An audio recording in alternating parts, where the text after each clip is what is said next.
Hi friends, welcome back to 5 star rating kitchen. ఇవాళ వీడియోలో మామిడికాయ మరియు కొబ్బరితో ఒకసారి ఇలా కొత్తగా ట్రై చేసి చూడండి. ఇది ఇడ్లీ, దోశ, వడ, పునుగులు అంతేకాకుండా రైస్లో కూడా చాలా బాగుంటుంది. ముందుగా దీనికోసం ఒక మిక్సీ గిన్నె తీసుకొని మామిడికాయ ముక్కలు తీసుకోండి. ఇక్కడ నేను ఒక మీడియం సైజు ఉన్న మామిడికాయని, పుల్ల మామిడికాయని తీసుకొని ముక్కల కింద కట్ చేసుకున్నాను. ఏ సైజులో కట్ చేసుకున్నా పర్లేదు.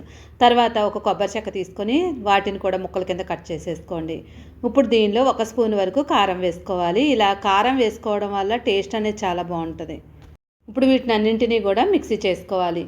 అయితే మిక్సీ చేసుకున్న తర్వాత మనకి ఇక్కడ బరకగా ఉండాలి. చూడండి, ఇక్కడ మామిడికాయ ముక్కలు కచ్చాపచ్చాగా ఉండేలా చూసుకోండి. ఎక్కువ నలగకూడదు. ఇలా మామిడి ముక్కలన్నీ కూడా నోటికి తగులుతూ ఉంటే కనుక మనకి టేస్ట్ బాగుంటుంది. ఇప్పుడు పొయ్యి మీద ఒక కడాయి పెట్టుకొని దానిలో 1 స్పూను ఆవాలు వేసుకోండి. 1/2 స్పూన్ వరకు జీలకర్ర వేసుకోవాలి.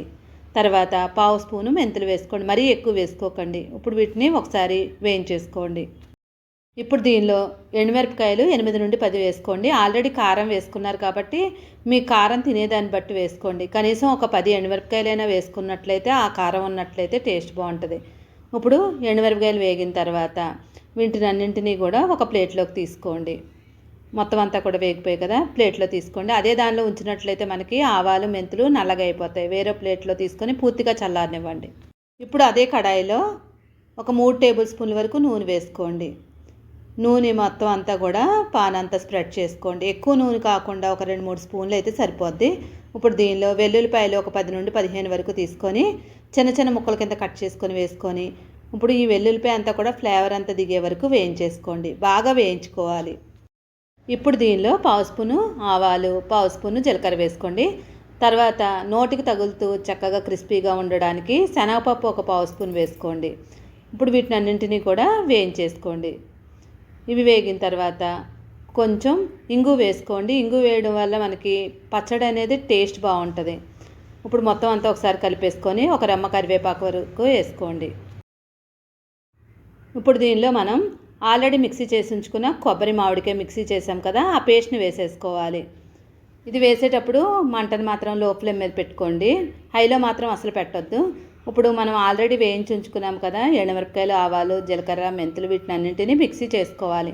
కొంచెం ఉప్పు యాడ్ చేసుకోండి రుచికి తగినట్లుగా. ఇప్పుడు మొత్తం అన్నింటినీ కూడా మెత్తగా కాకుండా బరకగా మిక్సీ చేసుకోవాలి. ఇలా బరకగా చేసుకోవడం వల్ల మనకి ఫ్లేవర్ కరెక్ట్గా తెలుస్తుంది.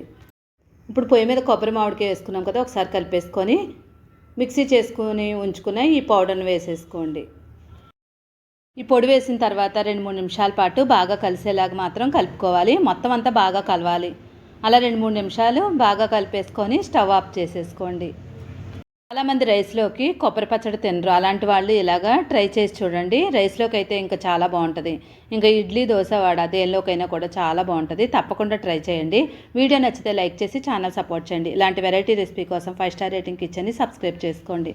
Thank you for watching 5 star rating kitchen.